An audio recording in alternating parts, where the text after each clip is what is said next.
we'll do it that way. Okay, now we're live. All right, so I already did my big spiel, but welcome in everybody. Here we are live at 5. It's Wednesday. I'm super excited for this week's edition because we have a special guest. We have Adam Field, who's going to be joining us in just a few minutes from his studio in Montana. Kind of as a little prequel and a teaser to his workshop that's coming up this Saturday and next Saturday. It's a two-parter. So if you haven't signed up for that yet, you need to go to ClayShare.com and sign up for Adam Field's workshop. Now, we're going to talk more about it, so don't worry. You're going to get lots of information. I happen to have a couple pieces of Adam's right here.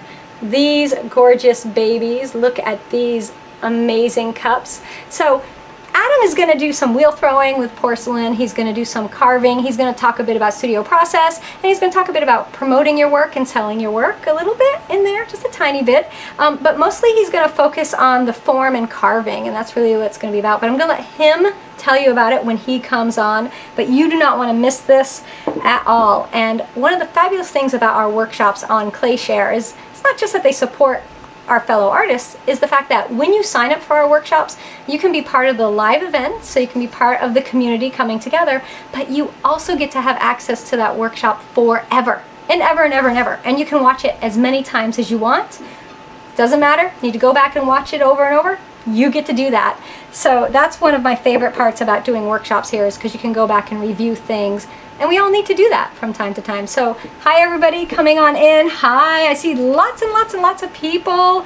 Got it on the app. Yes, we are live on the ClayShare app. We are also on ClayShare.com, Vimeo.com, YouTube, also on Roku TV, Amazon Fire TV, and Apple TV. Whew, I think that's everywhere. I think that's everywhere. I think that's everywhere, just about, that we could be. So we have that exciting news. Other news in ClayShare land, we are going to have a new class out tomorrow. So we have a surface decoration class on mandalas, dot mandalas in particularly. You might see a little plate behind me. So that's going to be coming out tomorrow, so keep an eye out. You'll get to see that tutorial tomorrow. I think that comes out at 11 a.m. Eastern is when that will be hitting the ClayShare app, so mark that down for you. We have the ClayShare mid-month challenge tonight for premium members, so we're going to be doing that in just a bit. So we'll be doing that at 6:15 for all of you fabulous premium members. Tune in. We'll be checking in with everybody then.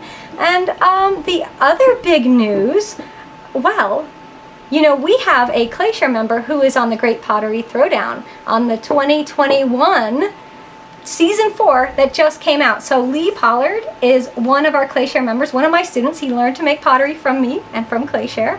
And I just want to give Lee a huge good job. And I cannot watch the Great Pottery Throwdown here in the US, although I'm looking for a workaround so I can get it. So if you know what's going on and you watch the most recent episode, don't tell me. Zip, zip, zip, don't say anything. But I'm looking forward to finding a way to watch it, because I want to know how Lee did and how everybody else did on the show. So if you haven't watched the Great Pottery Throwdown yet, check it out. You will love it. There's already 3 full seasons out there, and the 4th season just premiered. All right, that's all I have for ClayShare news. I think we are going to throw it over to Adam. So let's see. Looks like I lost. No, I see he's waiting, so we just gotta let him in. Adam wants to come in, so let's get Adam in.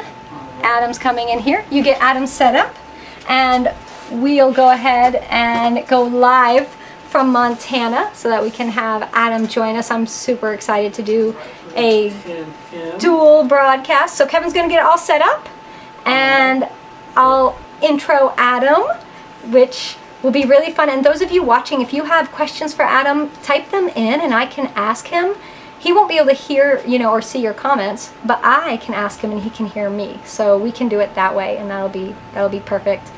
We'll do it that way. All right, it may take me just a second to get the so Kevin's going to get the audio and everything switched over. You know, this is the beauty of technology, though, is we can be here in Vermont doing a broadcast, and we can connect with Adam all the way over in Montana, and he can join us, and we can all be together. All right. Are you ready?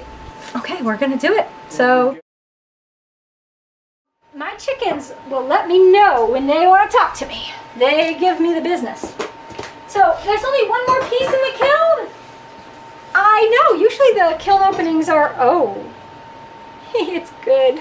I never know. You know how it goes, right? Kiln openings, they can be Halloween or Christmas. We talk about this all the time. And you know, it's funny because in years past I used glazes that were very predictable and you kind of knew what everything's going to look like. Nowadays, I'm really into experimentation and trying out different products and different surface techniques, so you never really know what's going to happen. But before I'm going to show you what's in here, we have to look at the cone pack because you got to pay to play. That's what they say, at least. And here is our cone pack from the top. Here's our cone pack from the bottom.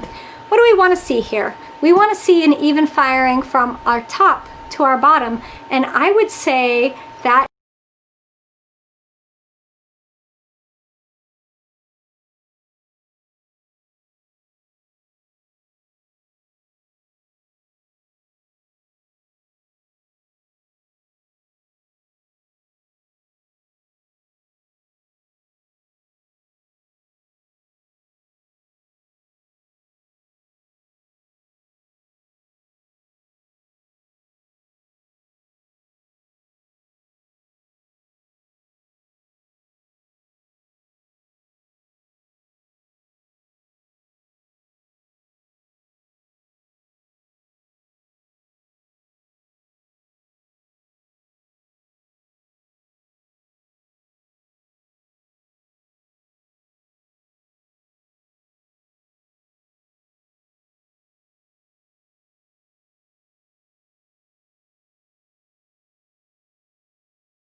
that thing even. It was always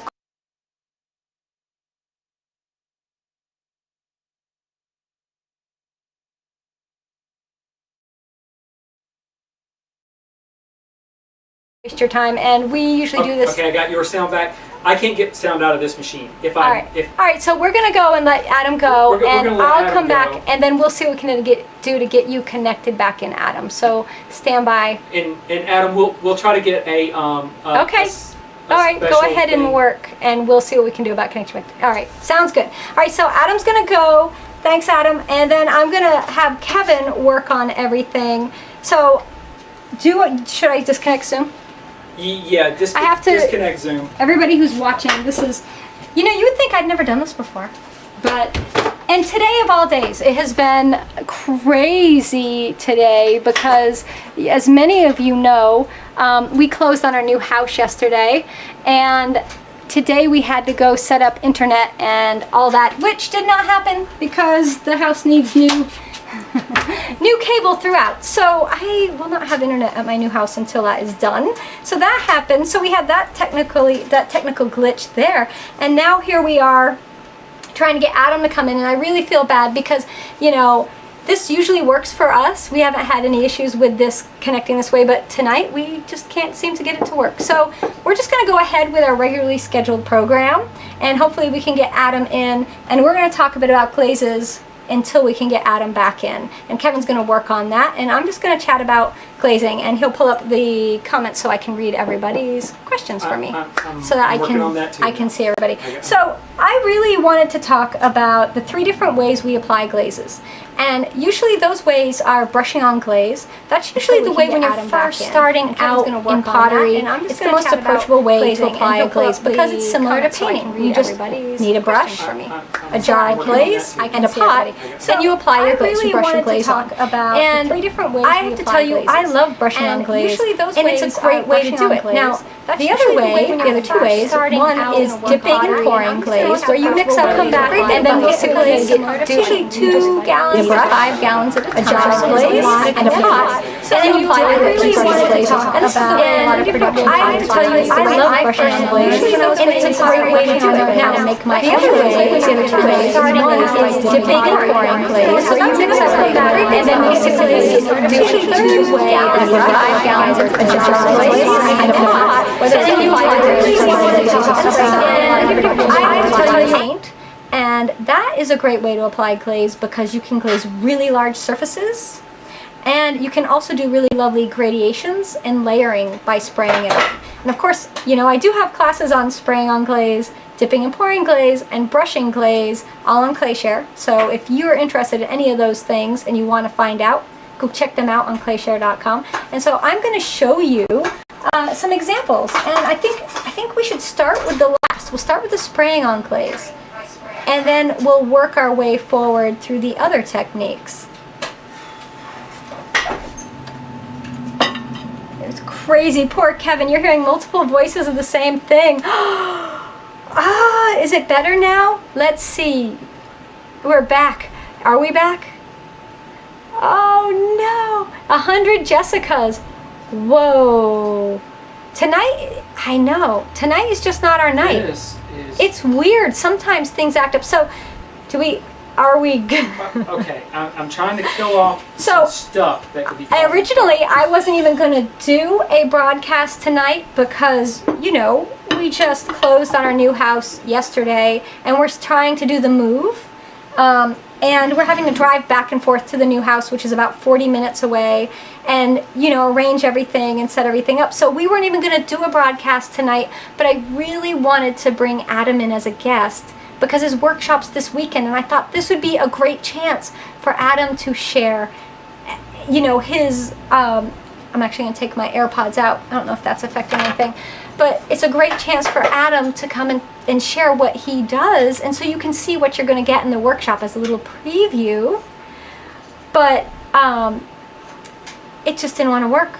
I mean, maybe it's fate saying that I should have just taken the day off. Sound is good now. I deserve a break. Sound is good now. So I've killed those gremlins.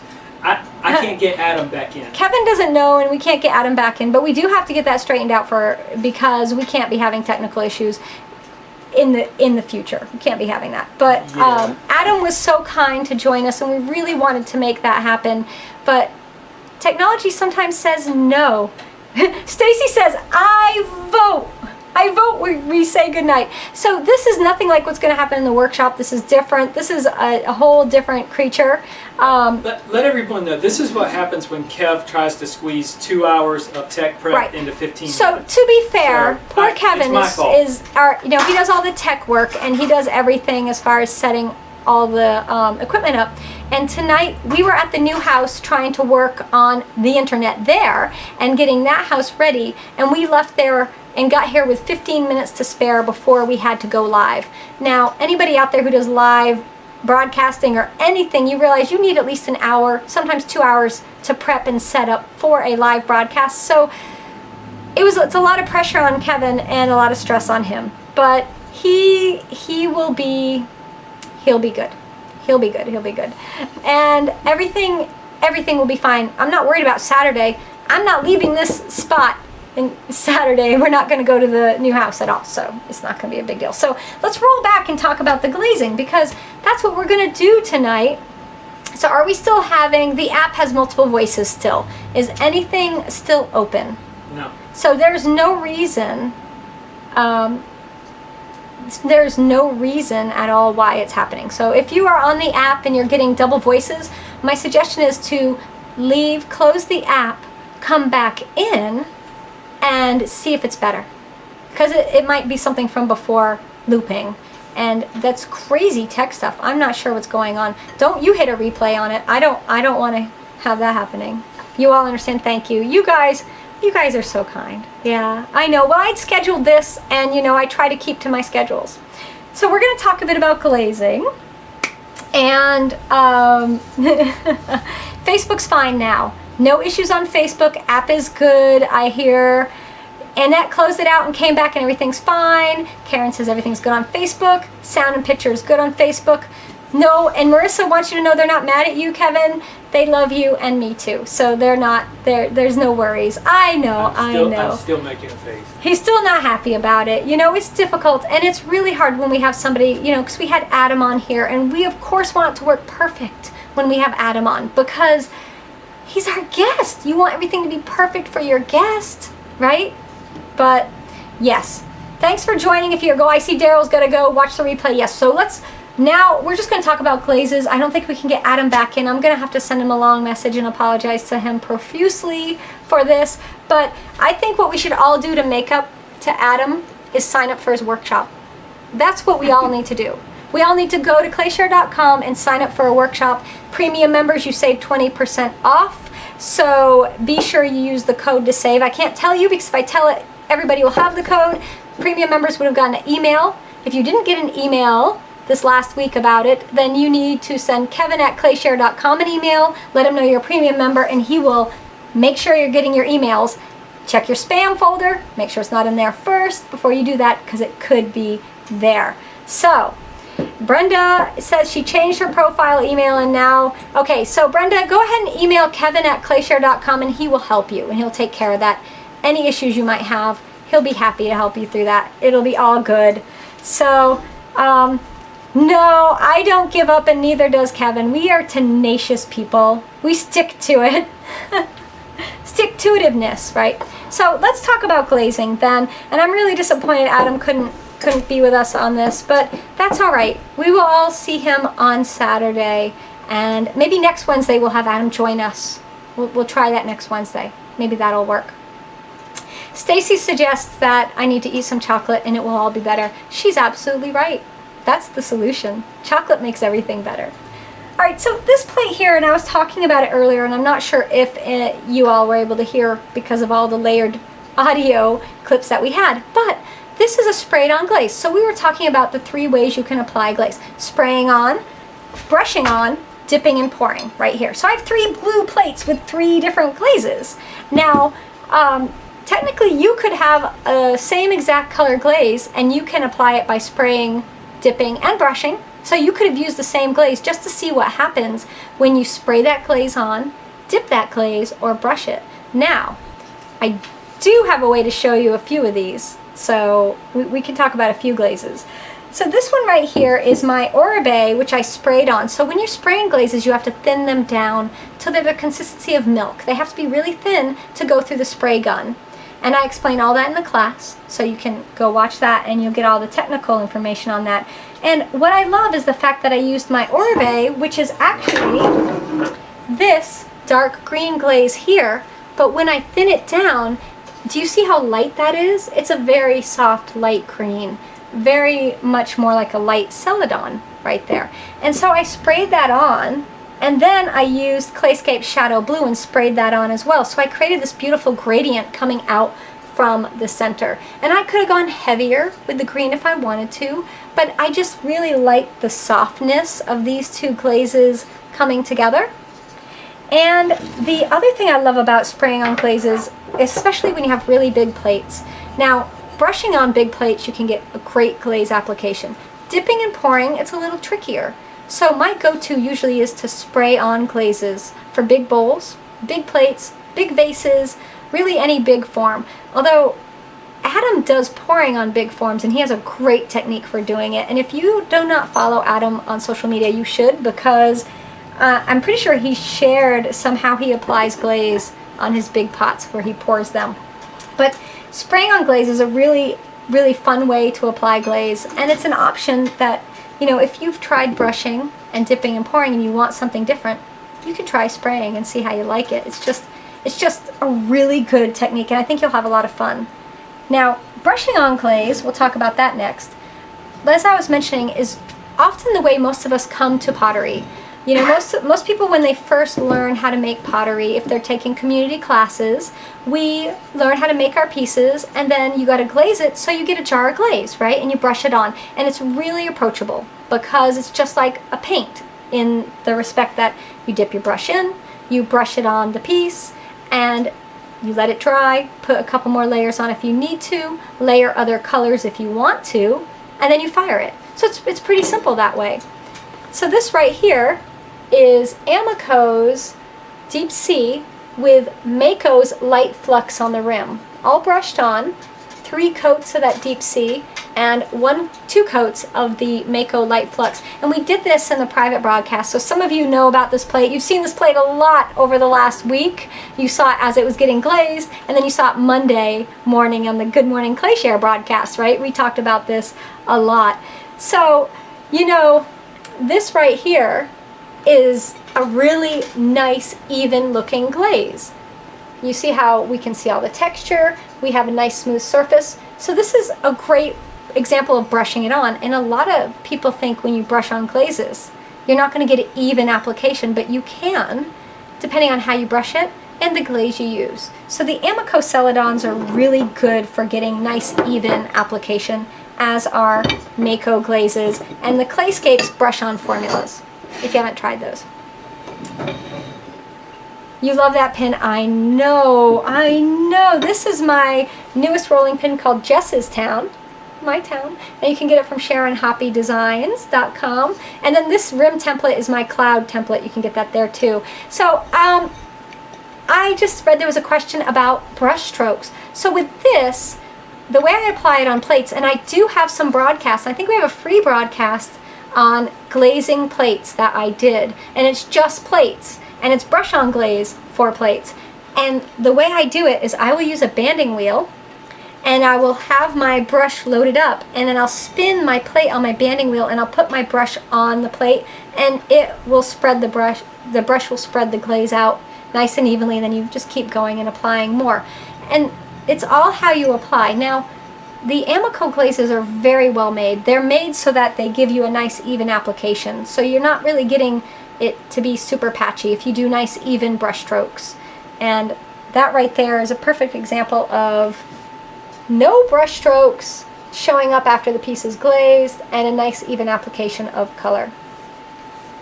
Best glaze brush. All right, we will, you want to grab my whole right there, that, you see it. Yeah, that one. Grab me that. So I use a lot of different brushes for glazing, and over the years I have dabbled in all kinds of different styles and shapes of brushes, and currently my favorite brushes to use are fan brushes, especially for using large pieces like plates and platters. Now this is a number 8 Mako fan brush. I also have a 6 and a number 4, which are really great brushes as well.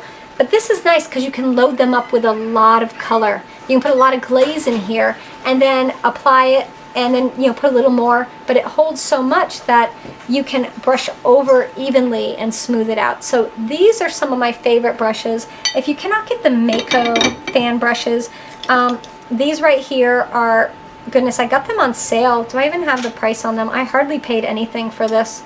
These are a really great fan brush.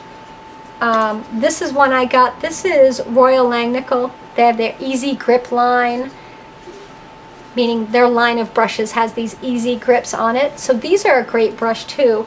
And these are good for doing insides of mugs. This one is a dip and pour mug though. Let me grab a brush on mug.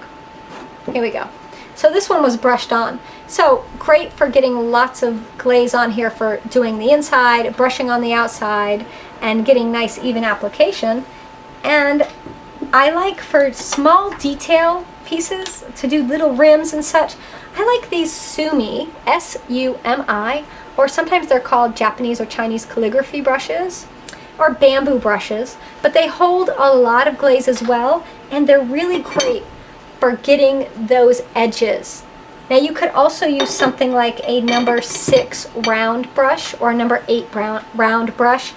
And I try not to spend too much money on my brushes because glaze is really rough and brushing on pottery is really rough, so they're gonna get shredded. So you want to not spend like $30 on a brush. Don't do that. That's too much money. Now the Mako brushes have been lasting a long time. I've had this one, gosh, I think I got this last summer and it's still doing really well. And I have one that I've had for over a year, which might not seem like a long time, but in brush world, it is a long time. And I saw some people are making fudge. Yum! Yes, I do still have fudge in the house. We did a fudge taste test on Monday morning on the broadcast, didn't we? And there's still fudge left. I want everybody to know I did not eat it all. But tonight I might go in and have to eat the rest of that fudge. It might have to happen. It might be a fudge eating night. I don't know. There's still some maple walnut and panucci left because they're my favorites. Nobody else in the house really loves them as much, so might be eating those. I'm thinking it's more like booze. Maybe booze and fudge. Not for me, I'm just gonna have fudge, but So here's a piece that I dipped, and I grabbed this because I want to show two examples of dipped pieces. So when we dip our pieces, you literally are dipping it into a bucket of glaze. And so like spraying, you're using the same kind of glaze. So if you're gonna spray on glaze, you don't want to use brush on glaze to spray. And that's one thing I really want to talk about before I get into the dip and pour glazes. So brush on glazes in jars, let me grab one. They have materials added to them to thicken them. And there are things to make the glaze spread better and flow better on the surface so that you can brush them on easier, right? And so when you're doing a brush on glaze like this one from Mako, and you can see it's pretty thick in there, and it should be the consistency of yogurt, sour cream, somewhere in there. Now, you have to put 3 coats on that, and that seems pretty thick, right? And we're brushing it on, and it seems kind of gloppy, and it seems like it's going to melt and run and be a big mess, but that's not how it works, because what you're brushing on, each coat has very little glaze actually in it, because it's all the other fillers. It's all the other materials that are in here. So don't think that when you're brushing on 3 coats of glaze that it's going to just melt and run. That's different. Now, the reason these don't work for spraying on is for glazes to go through your spray gun, they have to be thin like the consistency of milk, as I mentioned. If you thin this down to that consistency, that's cutting this down more than half. It's like makes this maybe 20% of this type of glaze and 80% water.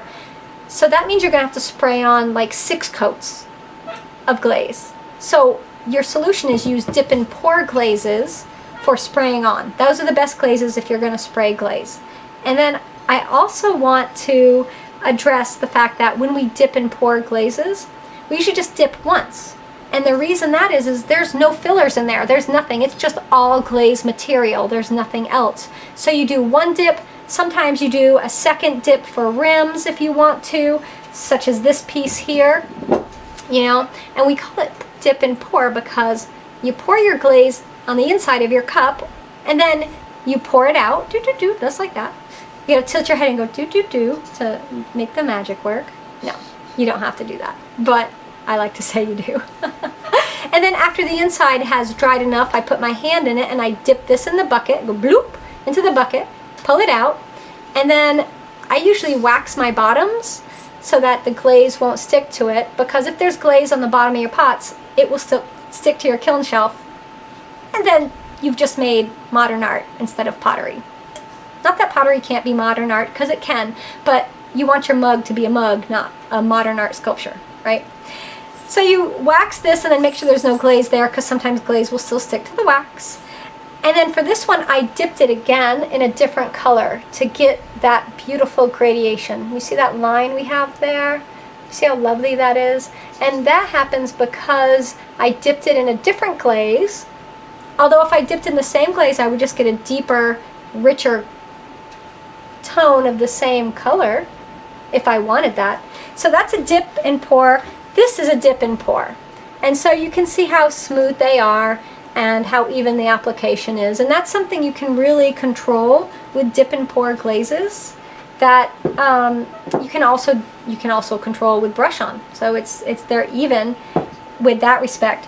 But sometimes with plates, and I want to show this one because this is what sometimes happens with dip and pour glazes. You dip it in, and then when you pull it out, what happens is, okay, so say we dip this straight in a bucket, and this is my arm's going to be, I'm going to be the bucket, right? My arm's the bucket. So we dip it in, bloop, down in, and you pull it out. This part has been in the glaze longer, right? It touches the glaze first, it's going down into the glaze, it's in the glaze, it's in the glaze, back out. So this has the least amount of glaze, this will have more. So sometimes you will see more glaze, and sometimes you'll get little rivets, these little lines, see that diagonal line? You can actually really see it on the back, glaze drips. And so you get these glaze drips, which I love the look of glaze drips, but not everybody does. So to avoid glaze drips, we spray on glaze or we brush on glaze. So that's just something that sometimes happens with glazing, is you can get drips. So I just want everybody to be aware. It's not a problem. And so I see, yes, wax bottoms. You wax your bottoms so that you can have a nice smooth bottom. Because if we have glaze on the bottom, you can get a rough bottom.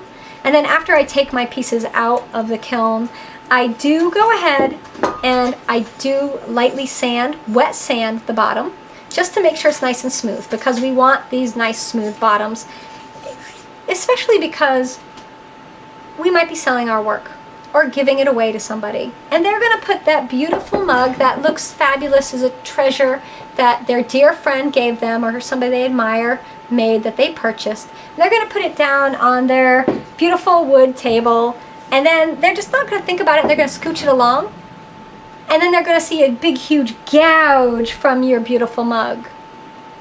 That won't make them happy. So that's why we sand the bottoms. You want this so smooth you could put it on your face. If you cannot do that with the bottom of your mugs, if you can't rub it on your face, I mean, don't grind it on your face, but if you have anything hard or rough on your bottoms, you need to wet sand them. Because I have been a stickler about bottoms ever since I was a student, because my professor was crazy about smooth bottoms. He would come in and you'd have pieces sitting on shelves and they were ready to be glazed. They were bisque pieces. He'd come in, he'd pick them up, he'd turn them over, and you'd have a little crunchy bit of clay stuck in there or something, and he would always be like, watch your bottoms, watch your bottoms. That's all he'd say to you. He'd just pick it up, look at it, wouldn't say that the cup was good, wouldn't say he liked the shape or anything. He'd just be like, watch your bottoms, put it down and walk away. And so for me, that was like, ooh, watch my bottoms. It's important, right? It's very important. So I try to make sure that the bottoms are nice and smooth, and I have a thing for potters, pottery bottoms, I guess. Gotta be careful with how we say these words. And so whenever I look at a mug or a cup, I'll pick it up and I will look at the bottom and look. Adam's bottoms are so smooth, beautifully smooth, of course, as I would expect nothing less. So nice. That's a nice bottom, folks.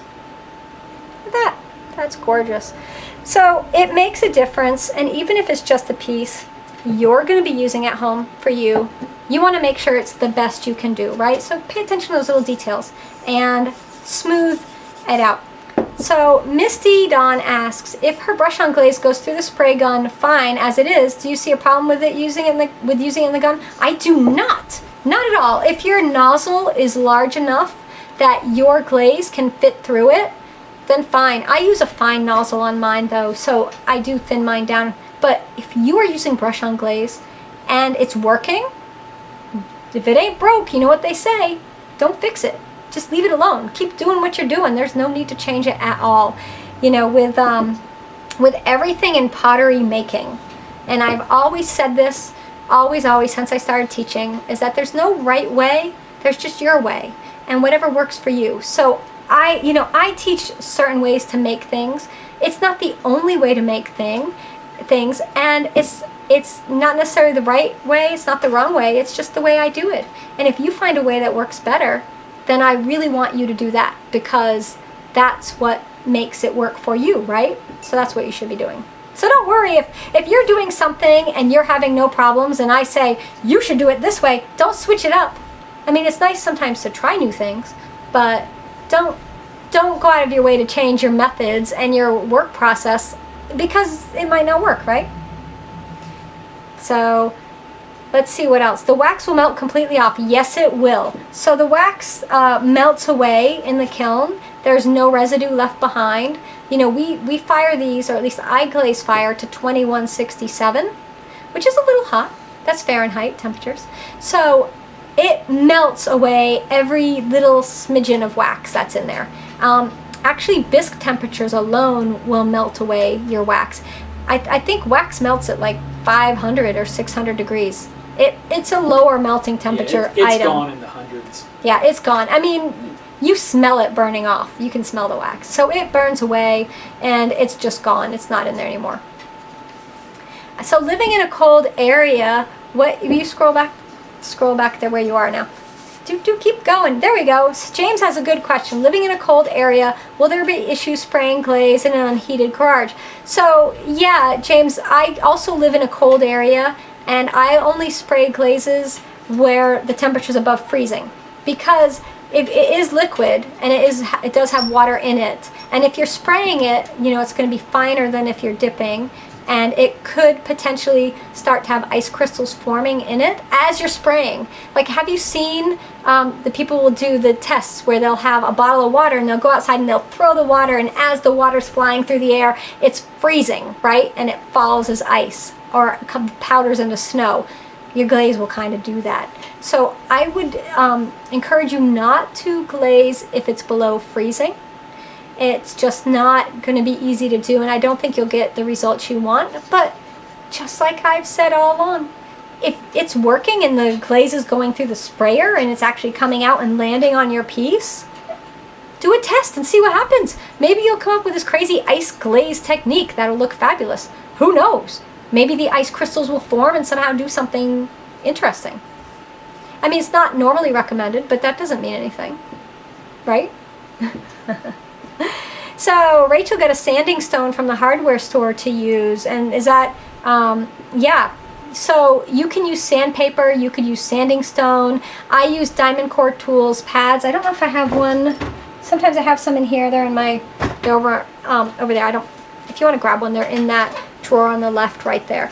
So, you know, whatever you have for sanding, and it doesn't have to be anything fancy, but you get it wet, get your sandpaper wet, or if you're using a sanding sponge, get that wet, and then sand with that. So here's Diamond Core Tools sanding sponge. This one is an 800 grit.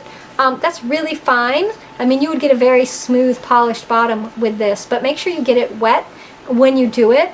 I normally use like a 200 grit, But you can do this and work your way down. You could do a 2 and then a 4, then an 8. And each time you go to a smaller grit, well, it's larger, but it's finer. Each time you go to a finer grit, it will get smoother, right? It's the same principles as woodworking. So, I mean, you could keep going if you really love it and you like it a lot. So sanding with regular sandpaper, so yeah, you sure can. You're going to go through it faster because what will happen is the paper will tear as you're sanding. So just dip your paper in water. I started that way. I would fold my, I'd cut my sheets up and then I'd fold them down into manageable amounts, dip them in water, and then sand the bottom. And, once you've used up all that section of sandpaper, flip it around and use the other side and it'll be fine. It'll work great for you. You won't have any problems. So Tammy thinks 500's when the wax burns out. That's what I've always thought too, was 500. I don't know the exact number, but it was always like 500, 600, somewhere in there. It's gone by the time you hit 600. It's like, nope, that's gone. No worries about that. So let's see, how many layers of glaze do I usually spray on a piece? It really depends on what I'm going for. So oftentimes we'll start spraying and I'll have my piece on a banding wheel in my spray booth, right? Because you want to use a spray booth. And I do have a tutorial on how to build your own portable spray booth. This is a spray booth that you can take down and put back up if you need to, because if you're like me, I don't keep it set up all the time. I only need my spray booth once in a while. So you want to use the spray booth because it helps with ventilation and helps for you, and also keeps the glaze moving in one direction instead of going all over the place. So I will start spraying, and I will just spray until I start to notice that the glaze has built up and the piece is becoming saturated, and then I'll stop because I don't want running to happen. I want to stop. Now, if you're going for a drippy look on the inside of a bowl or something, you might want to keep going until it starts to drip and run, right? So I would say layers wise, I usually do 3 when I'm spraying because they're very light.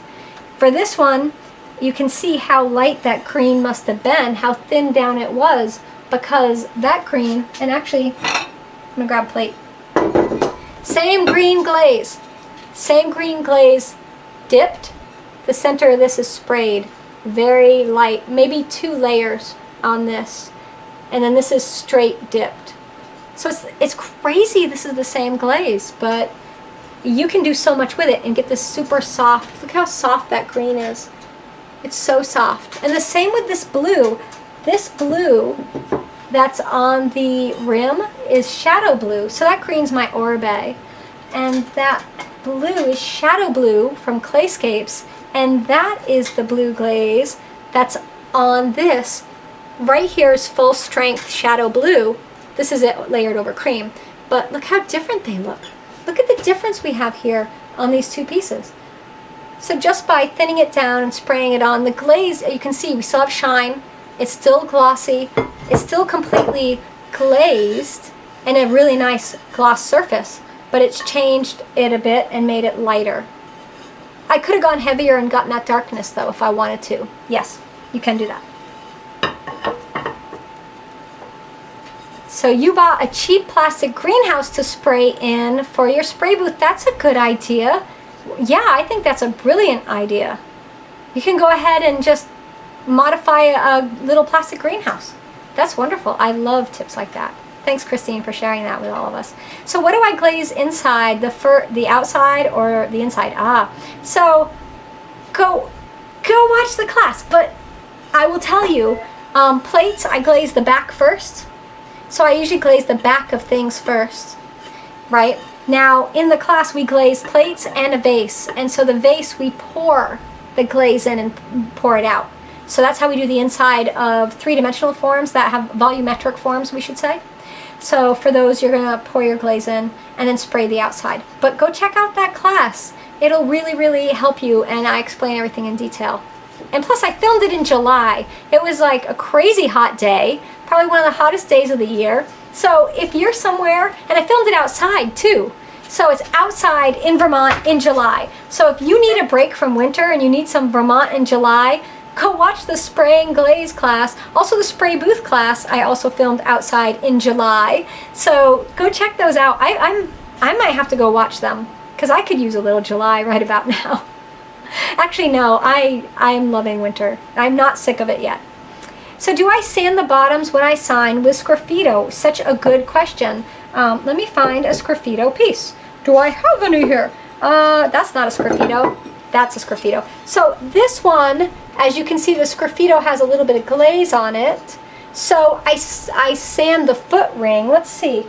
But to answer your question, yes. But what I do is before I glaze it, I make sure this is nice and smooth.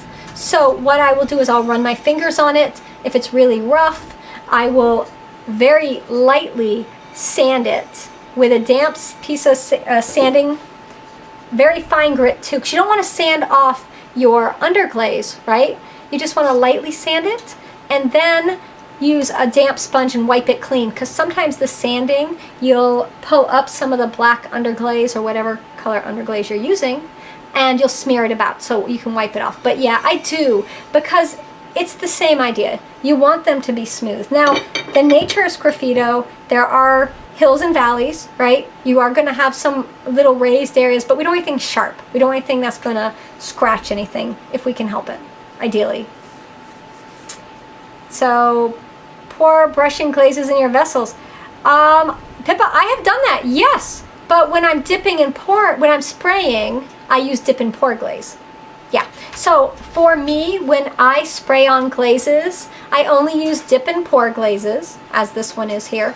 But there is a thing called rolling the glaze. So that's a technique, and we did that in Mako glazing with Mako this past spring, I think it was, or early summer. And so rolling the glaze is a really great technique for glazing the inside of cups and mugs and volumetric forms, where you actually do pour the brush on glaze. No joke, you pour it in. And then it's called rolling, because you're going to roll it around and you're going to roll it right back into the jar. So you just keep rolling it until all of the glaze makes its way out. Sometimes if the glaze is really thick, you need to help it along with a little fan brush to make sure you kind of get it all scooched out of there. But yeah, it's called rolling the glaze. It's not exactly the same as pouring glaze for dip and pour glazes, but it's very similar. But it's called rolling the glaze. And it's used a lot for people who brush on their glazes. It's a very, very common thing. So that's a way to save time too, instead of just brushing those layers and waiting for them to dry.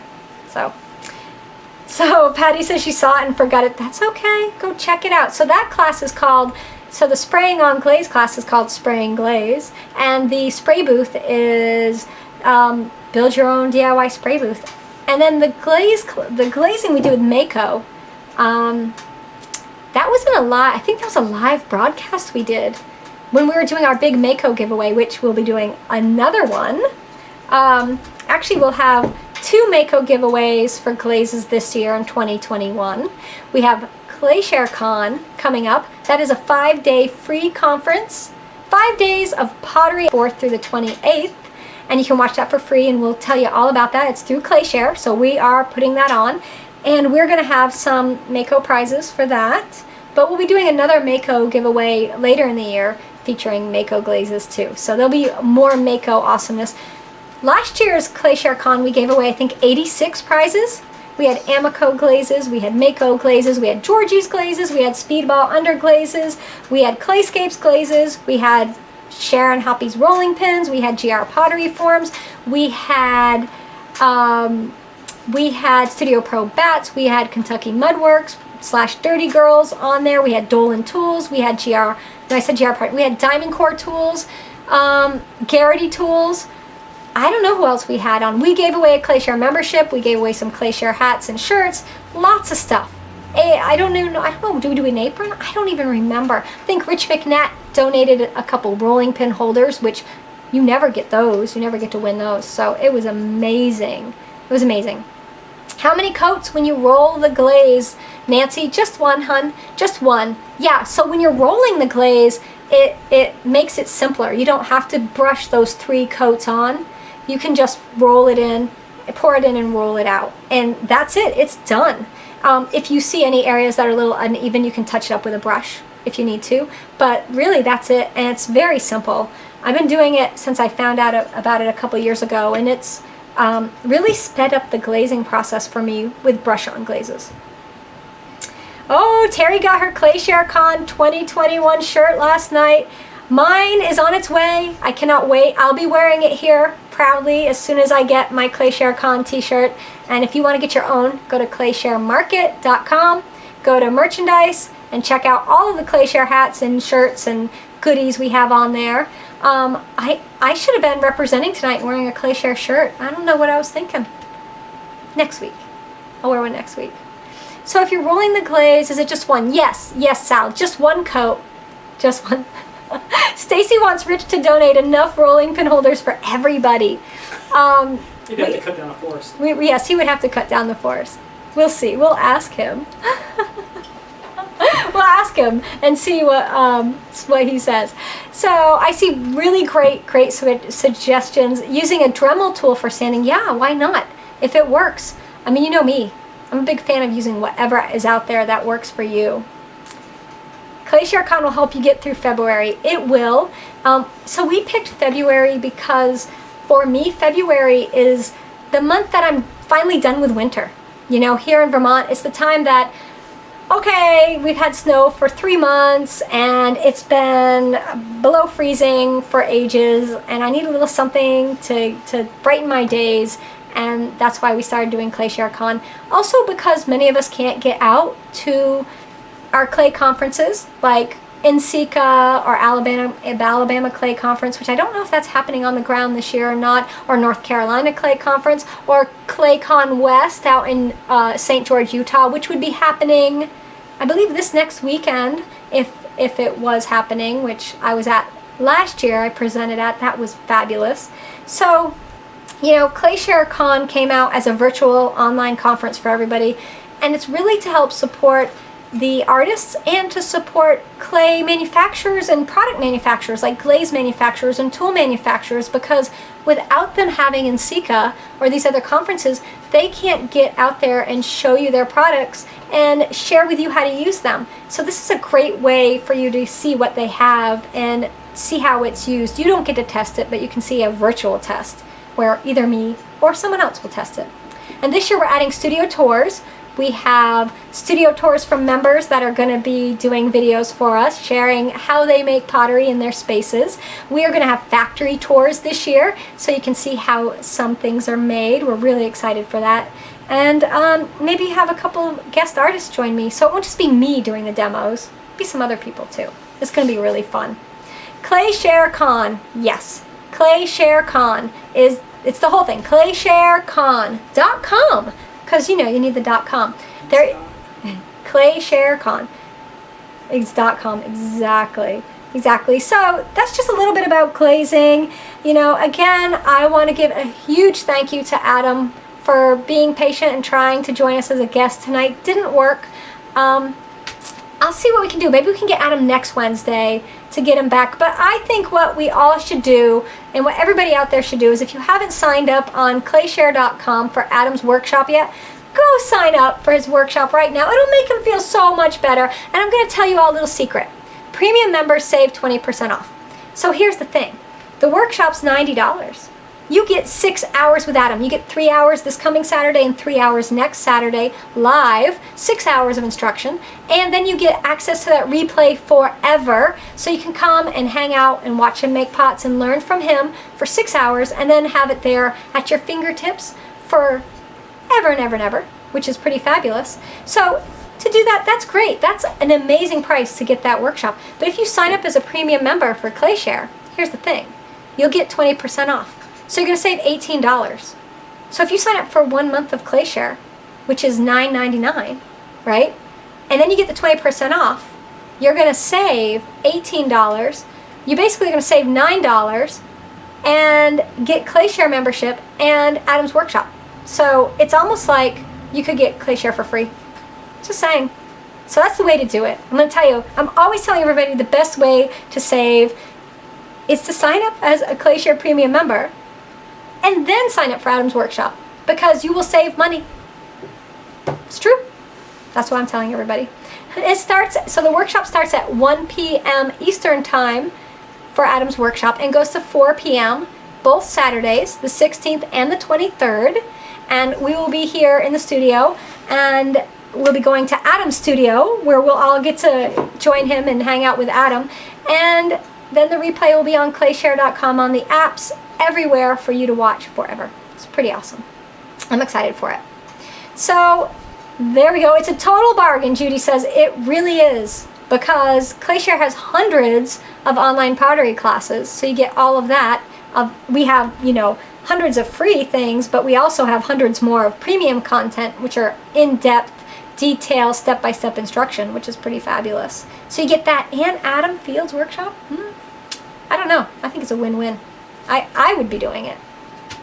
Definitely. All right, everybody. I just want to say thank you so much for joining me tonight. My premium members, we have our mid-month check-in for our January ClayShare Challenge. That's another thing. Only premium members are part of the ClayShare 2021 Challenge. Each month, there's a new challenge that I assign you, and we check in weekly, and then we have a big mid-month check-in, and then an end-of-month review wrap-up, and we announce the next month's challenge. So only premium members get to do that. Just saying, that's another reason to do it. All right, that's what I got for tonight. Everybody take care, be well, and I will see you all next week, 5 p.m. Eastern. Those of you in Adam's workshop, I will see you all Saturday. Premium members, I'll see